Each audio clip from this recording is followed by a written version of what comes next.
नमस्कार आप सभी को। रश्मि रथी रश्मि रथी का दूसरा सर्ग का दूसरा अध्याय। रण केवल इसीलिए कि राजे और सुखी हो, मानी हो और प्रजाएं मिले उन्हें, वे और अधिक अभिमानी हो। रण केवल इसीलिए कि वे कल्पित अभाव से छूट सके, बढ़े राज्य की सीमा जिससे अधिक जानों को लूट सके। रण केवल इसीलिए कि सत्ता बढ़े नहीं पत्ता डोले, भूपों के विपरीत न कोई कहीं कभी कुछ भी बोले।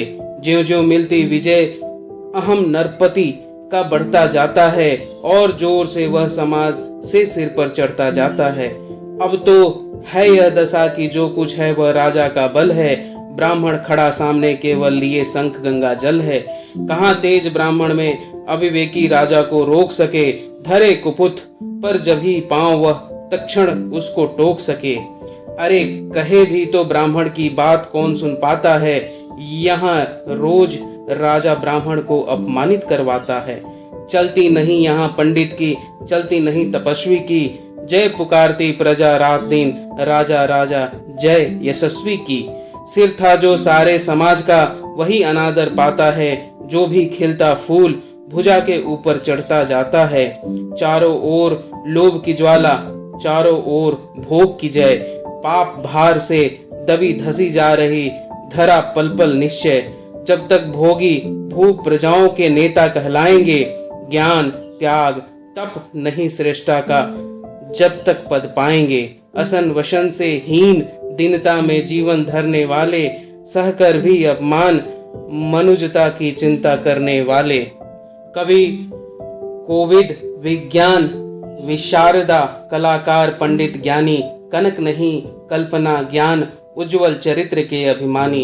इन विभूतियों को जब तक संसार नहीं पहचानेगा, राजाओं से अधिक पूज्य जब तक न इन्हें वह मानेगा।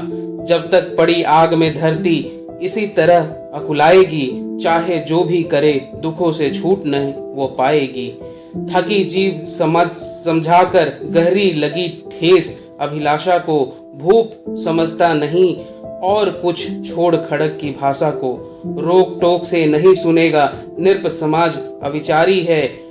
ग्रविहार निष्ठुर कुठार का यह मदांध अधिकारी है। इसीलिए तो मैं कहता हूँ, अरे ज्ञानियों खड़ग धरो, हर न सका जिसको कोई भी, भूखा वह तुम त्रास हरो। नित्य कहा करते हैं गुरुवर, खड़ग महाभयकारी है। इसे उठाने का जग में हर एक नहीं अधिकारी है। वही उठा सकता है इसको जो कठोर हो कोमल भी, जिसमें हो धीरता वीरता और तपस्या का बल भी। वीर वही है जो कि शत्रु पर जब भी खड़ग उठाता है, मानवता के महागुणों की सत्ता भूल न जाता है। समित जो रख सके खड़ग को, पास उसी को आने दो। विप्र जाति के शिवा किसी को मत तलवार उठाने दो। जब जब मैं सर चाप उठाकर कर तब कुछ दिखलाता हूँ, सुनकर आशीर्वाद देव का धन्य धन्य हो जाता हूँ। ज्यों ज्यों अय वत्स तीर तुमने कैसे यह मारा है, दहक उठा वन उधर इधर फुटी निर्झर की धारा है।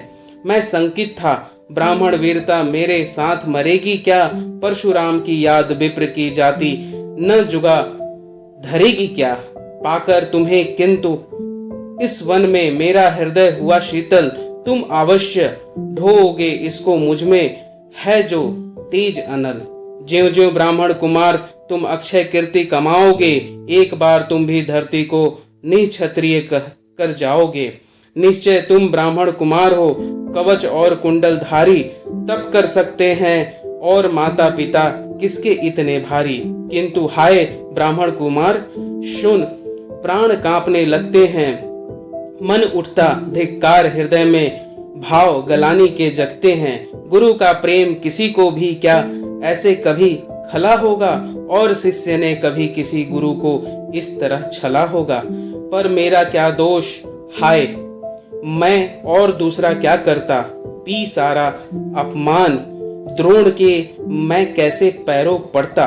और पांव पड़ने से भी क्या गूढ़ ज्ञान सिखलाते वे, एकलव्य सा नहीं अंगूठा क्या मेरा कटवाते वे? हाय कर्ण, तू क्यों जन्मा था?